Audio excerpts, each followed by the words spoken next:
खबर उत्तर प्रदेश के बलिया से है, जहां बलिया के नगरा शिक्षा क्षेत्र में अग्रणी शिक्षण संस्थान आरएन इंटरनेशनल स्कूल में रविवार को धूमधाम से गणतंत्र दिवस मनाया गया। विद्यालय के प्रबंधक व प्रधानाचार्य सुनील तिवारी ने ध्वजारोहण किया। इस दौरान विद्यालय के छात्र छात्राओं द्वारा विभिन्न प्रकार के सांस्कृतिक कार्यक्रमों की धूम देखने को मिली। देशभक्ति के गीतों से पूरा माहौल देश प्रेम के रंग में रंग गया। कार्यक्रम को संबोधित करते हुए विद्यासागर उपाध्याय ने कहा कि आज का दिन हमारे लिए अत्यंत महत्वपूर्ण है, क्योंकि आज के ही दिन हमारा संविधान लागू हुआ था। हमें आज़ादी तो 1947 में ही मिल गई थी, लेकिन इसकी सार्थकता तब हुई जब हमारा खुद का संविधान लागू हुआ। वहीं बातचीत में विद्यासागर उपाध्याय ने क्या कुछ कहा, देखें इस रिपोर्ट में।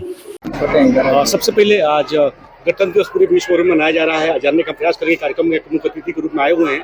सबसे पहले दर्शकों को अपना परिचय देते हुए गणतंत्र दिवस के बच्चों के लिए शुभकामना संदेश आपकी तरफ से क्या होगा सर? मेन विषय पर आते हैं। अभी हम लोग आरएन इंटरनेशनल स्कूल के प्रांगण में यहाँ पे खड़े हैं।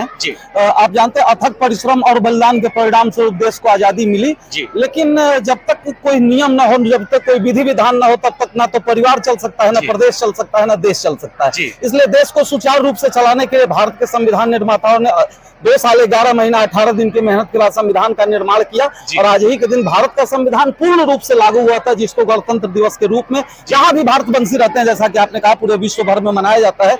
इसी क्रम में नगरा क्षेत्र का सर्वाधिक प्रसिद्ध आरएन इंटरनेशनल स्कूल, जिसके संस्थापक सदस्यों में से एक मैं भी हूं, और मैं यहाँ पे उपस्थित हूं और बड़े धूमधाम से आप देख रहे होंगे हजारों की तादाद में बच्चे और दूसरे प्रांतों के भी पढ़ाने वाले अध्यापक बड़े हर्षोल्लास से अभिभावक गण भी यहाँ पर उपस्थित है और हम लोग मना रहे हैं। सर, विद्यालय तमाम है क्षेत्र में, लेकिन इंटरनेशनल स्कूल एक अपने आप में मायने रखता है, एक चर्चा का विषय बन रहा है। तो बच्चे और अभिभावक भी आए हैं, तो इसको आज का दिन क्यों खास माना जाता है? बच्चों के लिए और गार्जियन के लिए दोस्त क्या कहना चाहेंगे आप? तो सबसे जरूरी इस बात की है कि संवैधानिक ज्ञान होना चाहिए।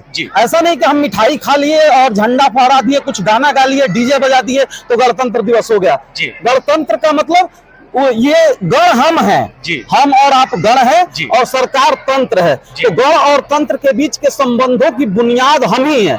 बुनियाद कमजोर हो जाएगी तो बिल्डिंग कमजोर हो जाएगी। तो हमारे बच्चे वो पर्यावरण के बारे में जाने, क ख जाने, समाज के बारे में जाने, लेकिन संविधान के बारे में भी जानकारी हो, राजनीतिक संस्थाओं के बारे में भी जानकारी हो। ये प्रयास होना चाहिए। गणतंत्र दिवस के दिन हमें एक संकल्प लेना चाहिए कि हम अन्याय न किसी के ऊपर करेंगे, न किसी का अन्याय सहेंगे।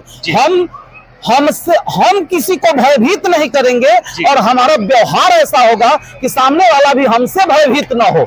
हाँ, ये हमारा उद्देश्य होना चाहिए। बच्चों के लिए क्या संदेश? क्योंकि भावक भी आए हैं, बच्चों के लिए पहला संदेश ये है कि जैसे जनसंख्या बढ़ रही है तो हम कहते हैं शिक्षित होंगे तो जनसंख्या कंट्रोल होगा। पर्यावरण प्रदूषण है तो शिक्षित होंगे तभी प्रदूषण मिटेगा। दहेज अपराध हो रहे हैं तो शिक्षित होंगे तभी दहेज अपराध खत्म होगा। तो दुनिया की सारी समस्याओं का निदान शिक्षा और केवल शिक्षा से ही संभव है। तो मैं बच्चों को आज गणतंत्र दिवस के पावन पर्व पर यह संदेश देना चाहता हूँ। R N international school Ghosi road Nagra Ballia के संस्थापक सदस्य होने के नाते हमारे विद्यालय में पढ़ने वाले बच्चे शिक्षित बने और शिक्षा जब सच्चे अर्थों में प्राप्त कर लेंगे तो निश्चित रूप से दुनिया की सारी समस्याओं का समाधान हो जाएगा। बहुत बहुत धन्यवाद सर, बहुत सुंदर।